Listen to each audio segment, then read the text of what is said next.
here last week. Loved it so much he came back. Please welcome Harry Bailey to the stage. Yeah.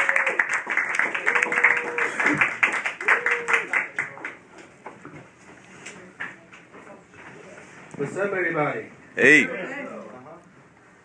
All right, like Pedro says, actually, I kind of like that he's an asshole. It's one of his best qualities. Yes!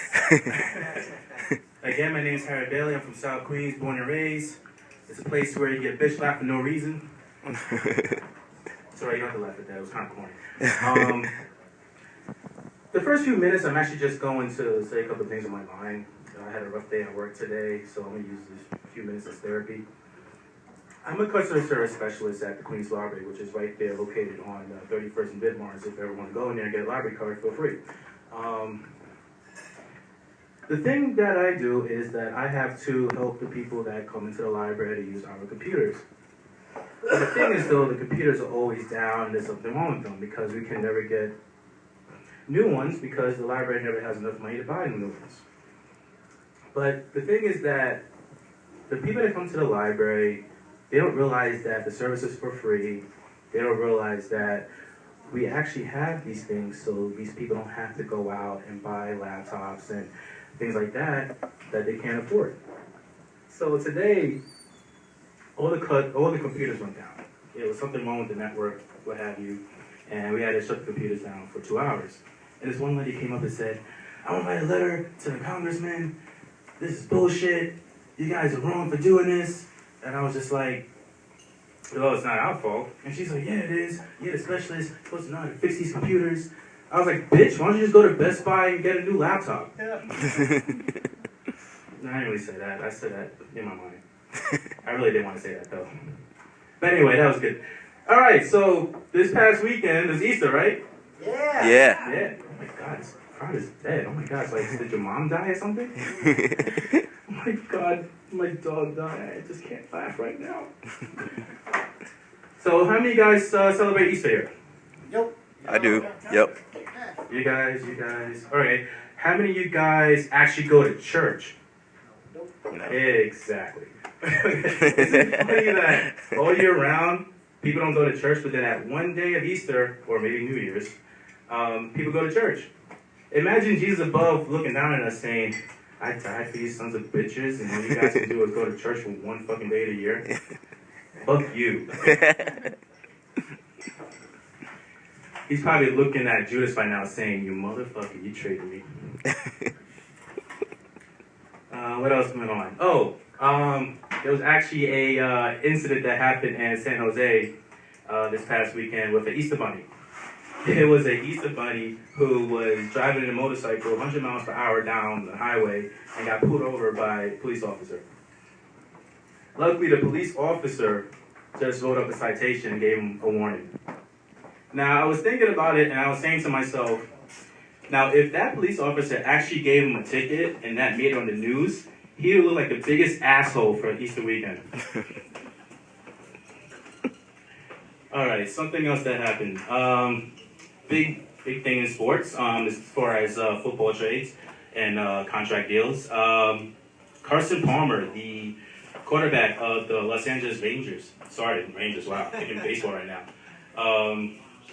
First of all, it wasn't even Los Angeles, Oakland Raiders. I'm like, Los Angeles?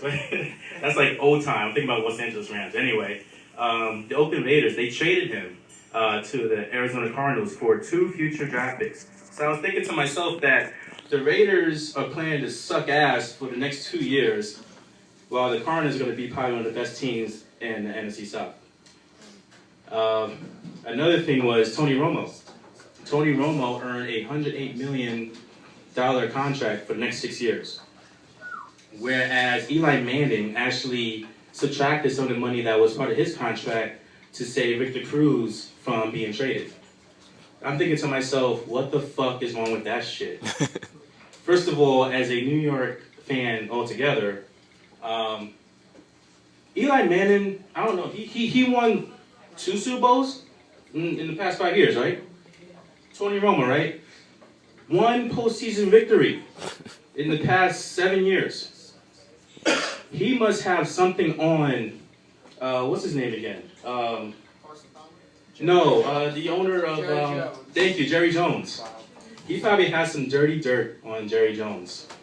And if you guys wasn't here for last week of my stand-up, I'm thinking maybe Jerry Jones is some wicked, like, sexual stuff.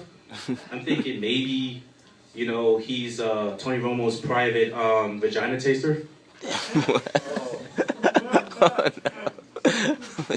Because we all need one. We all need a personal vagina taster. You guys don't think so? See, you guys want to laugh at that. Come on, think about it. You ever had a night with a girl, you know, after a club? You go home with her, you all guys are nice and sweaty. You know what I'm saying? Take her to the bed, you know, take her clothes off, take the panties off. You see that big bush right there. You're like, what the fuck? You don't groom that shit? That's when your personal vagina taster comes in town right there. Can you taste that shit for me, please? But anyway, sticking with the Easter theme. You know, thinking about Jesus, you know, thinking about how he was on the cross. I was thinking about some of the things that was going through his mind while he was on the cross, when he was nailed on that cross. Some of the things that he probably said.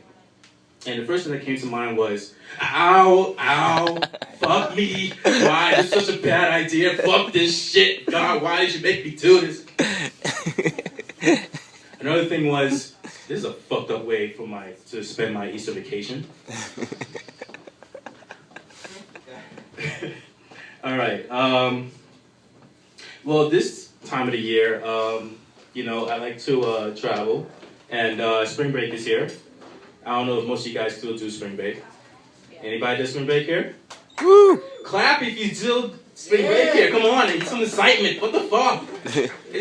You're out of work. I need some excitement here. Please! All right, so I'm going to tell you one quick spring break story. Actually, it was with a good friend of mine. He's right here, Lionel. My best friend for 12 years. And we decided to go to Miami one year, and it was pretty crazy. I was actually already there with my ex-girlfriend. And you know how they say never bring Sam with you to the beach? Yeah, it was pretty bad.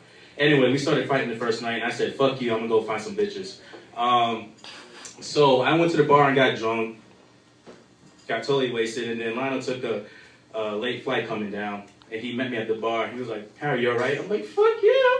Hey, bitch! And then we found like these two girls from Kansas sitting at the bar with us. And they were like, oh, you guys, you know, getting the party started already? I'm like, hell yeah, you guys want to drink? So I bought them like 7 Jameson shots, what have you, what the fuck, I don't know what the hell I was drinking. And then some other guy came up to us and was like, yeah, can I join too? I'm like, yeah, sure. We didn't know at the time he was a drug dealer until he actually came up to us and asked us this question, was like, hey guys, you want to buy some crack? I was like, what? Hey, you want to buy some crack? I'm like, no, not really. So then he started talking to the girls. He was trying to like, you know, cock block us. And we don't really take kindly to that, you know? No. So he was talking to one of the girls in particular, because the other girls just did not want to, you know, hear him at all. He actually convinced that girl to come with him to his house to have a private party. The other girl was kind of worried, so she went up to me and said, I want you to follow us. I'm like, but that's not our deal. That's not our situation. She's like, come on, I'm really afraid that this guy may do something. So I was like, all right. So I convinced Lionel to come, you know, with me to get this girl back. Lionel was like, but she ain't our girl. I'm like, yo, I feel bad, you know what I'm saying? I'm drunk as hell, so what the fuck not? You know, it's a venture. So we hop in a cab right after them. They hop in a cab first. And we're tracking them down Collins Avenue. And all of a sudden, we see them skipping red lights. And I was like, oh, hell no. So I pulled out my money, and I gave it to the cab driver. I gave him probably $60, said, follow that cab. And it was our first car chase. I kid you not. We actually had a car chase going down Collins Avenue.